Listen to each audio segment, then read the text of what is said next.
வரமாட்டாங்க.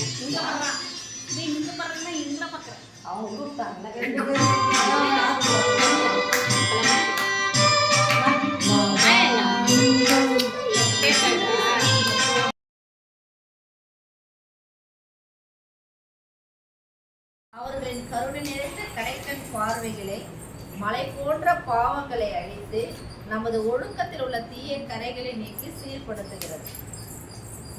அவருடைய பார்வை இப்போ வேழக்கிழமை ஏன் கோயிலுக்கு வரோம்னு சொல்றோம்னு புரியுதுங்களா? அவருடைய பார்வை நம்ம மேல படணும். பாபா எல்லா இடத்துலயும் இருக்கிறார்.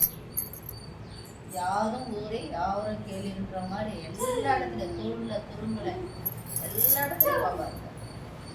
ஆனா இருக்கிறார். அவருடைய கடைக்கண் பார்வை நம்ம மேல படணும். அது எப்போ எங்கன்னா அவர் எங்க பிரதிஷ்டையாகி உட்கார்ந்துருக்காரு அந்த இடத்துல, புரியுதுங்களா? அப்போ என்ன ஆகுதுன்னா அவருடைய பார்வை நம்ம மேல படம் பொழுது மலை போன்ற உள்ள பாவங்களை அழித்து நம்ம ஒழுக்கத்தில் உள்ள தீய கரைகளை நீக்கி சீர்படுத்துகிறார். அப்போ ஒழுக்கத்தில் உள்ள தீய கரைகள்னா என்ன, அதை நம்ம தெரிஞ்சுக்கணும். அதாவது தப்பு பண்ணிட்டு வர்றவங்கன்னு எதுவுமே கிடையாது. நம்மளை அறியாம ஒருத்தரை திட்டி இருப்போம், நம்மளை அறியாம ஒருத்தரை கோபப்படுத்தி இருப்போம், நம்மளை அறியாம ஏதாவது ஒரு பொய் சொல்லி இருக்கலாம், நம்மளை அறியாம சில விஷயங்கள் கசப்பான வேலைகளை வீட்டில் இருக்கோட செஞ்சிருக்கலாம், ஒரு குழந்தைய துன்புறுத்திருக்கலாம், இல்லை பக்கத்து வீட்டார கோபமா பேசியிருக்கலாம், இல்லை வீட்டுக்கார கோபமா பேசியிருக்கலாம், இல்லை இந்த மாதிரி பல எல்லாமே பாவங்கள். அது எங்க போய் சேருதுன்னா நம்மளோட ஒழுக்கத்துல போய் சேருது. அதான் பாபாவுடைய பார்வை படம் பொழுது அந்த ஒழுக்கத்துல உள்ள தீயக்கரை வந்து சரியாகுதுன்றார் பாபா. எப்படி சரியாகும்? பார்க்கறதோட கிடையாது, அவருடைய உபதேசம். பாபாவுக்கு 6 குணங்கள் பிடிக்காது. கோபம், சொல்லிருக்கிற மாச்சரியம், மானியம், ஒரு 6 கோபங்கள் வரும். காமம், குரோதம், கோபம், மாச்சரியம் சொல்லிட்டு ஒரு 6 குணங்களை சொல்றாரு. இது மனுஷனுக்கு பிறவியிலே இருக்கிறது. சில பேர் சொல்லுவாங்க, கீழே விழுந்தாலும் மீசையில மண்ணு ஒட்டாதுன்னு. மனுஷனுக்கே உள்ள அகங்காரம் பாபா தான் சொல்றாரு. மனுஷன் பிறக்கும் பொழுது அகங்காரத்தோட தானே பிறக்கணும். ஓ அவரு சொல்றாரு, இருக்கிற வரைக்கும் கர்ப்பப்பையில இருக்கிற வரைக்கும் 10 மாசமும் எவ்வளோ கலிஜல் சுத்தி இருக்குது, ஆனா தூய்மையா இருக்குது, உயிரோட இருக்குது. அது எவ்வளவு அழகா கடவுள் அதுக்கு ஒரு கட்டளை எவ்வளவு அது கேட்குது பாருங்க. அந்த நம்ம சாப்பிட்ற சாப்பாடை சாப்பிட்டுட்டு ஒரு சுவாசத்தை வச்சுக்கிட்டு அப்போ அமைதியா பொறுமையா அடக்கமா அது இருக்குது. அது வெளியில வந்த உடனே வாய் திறக்க ஆரம்பிச்சு அகங்காரம் அப்பவே போயிடுது. பிறக்கும் பொழுதே ஒரு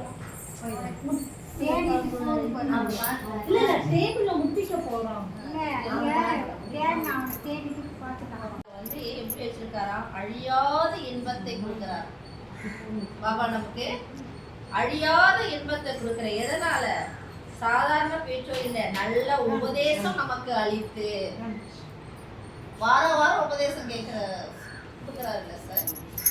இந்த வாரம் அந்த உபதேசத்தை பாபா அப்படியே விட்டுறாரு. வாரம் வந்து அவரு சொல்ற ஒரு விஷயமும் நமக்கு நல்ல ஒரு உபதேசம் தான். எத்தனை பேருக்கு மனசுல நிக்குதுன்னு எனக்கு தெரியாது, பாபாவுக்கு தான் தெரியும். ஆனா வந்து சில நேரத்துல பாபா சொல்றாரு, நான் உபதேசிப்பது சில பேருக்கு கேலியா கூட இருக்கும், கிண்டலா கூட இருக்கும். இதெல்லாம் நடக்குதா? ஆனா பாபா சொல்றாரு, நீ உண்மையிலே நடக்கும் நினைச்சா அது நடக்கும். இல்லன்னா இல்ல. ஏன்னா உன் மனசை நீ எந்த அளவுக்கு நீ எடுத்துக்கிறியோ அந்த அளவுக்கு உன்னோட வாழ்க்கையில நடக்கிற ஒவ்வொரு செயலும் இருக்குன்றார் பாபா. மழை போல போல பாவங்களை அழிக்கிறவருக்கு நம்ம வாழ்க்கையில நடக்கிற நல்லது எது கெட்டதுன்னு தெரியாம இருக்குமா? சில பேர் நீங்க நம்புங்க நம்பாம போங்க, அதை பத்தி பாபா கவலைப்படல. அவர் வார வாரம் உபதேசிக்கிறது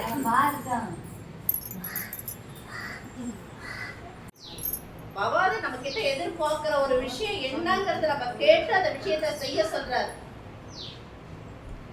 பாபாவை லட்சம் தடவை கூட கூப்பிடலாம், அவர்கிட்ட அந்த பதில் வரணும், அவரோட குரல் கேட்கணும். கேட்கலன்னா ஏன், எது உங்களுக்கு அவருக்கு நடுவுல என்ன இருக்கு கேள்வி அவர்கிட்ட நீங்க கேட்கணும். அப்ப உங்களுக்கு தேங்காய் போட்டு உடைக்கிற மாதிரி உடைப்பார். ஒரு லட்சம் தடவை நீங்க பாபாவை கூப்பிடுவீங்க, ஆனா பாபா கிட்ட இருந்து உங்களுக்கு பதில் வரலன்னா ஏன் வரல?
உள்ள ஒரு சின்ன கரண்டி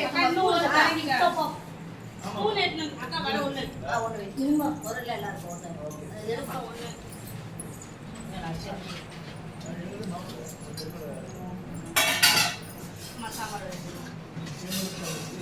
துவையல் வாங்கிட்டு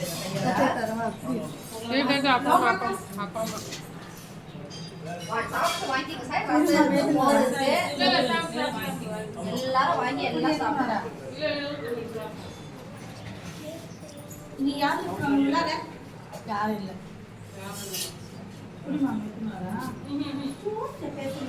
இருக்க துவையல் வாங்கிக்கங்க. மூணு வருது மதியானம்